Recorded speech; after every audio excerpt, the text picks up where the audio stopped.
কবিতাৰ শিৰোনাম উপেক্ষিত মানুহবোৰ পাহাৰৰ দৰে। কবি পল্লৱী হাজৰিকা।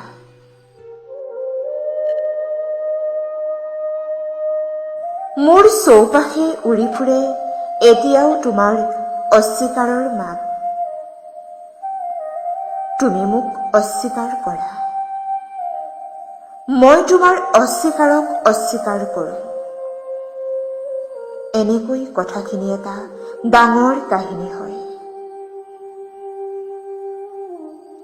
উপেক্ষিত মানুহবোৰ পাহাৰৰ দৰে, নীৰৱ, অথচ সকলোকে আঁকোৱালি লোৱাৰ প্ৰাৰ্থনা জানে।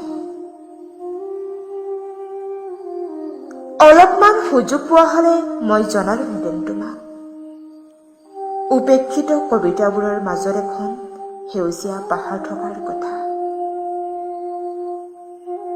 তুমি উপেক্ষা কৰা, অথচ বিনিময়ত তোমাক আৱৰি ৰাখিবলৈকে খৰধৰ কৰে।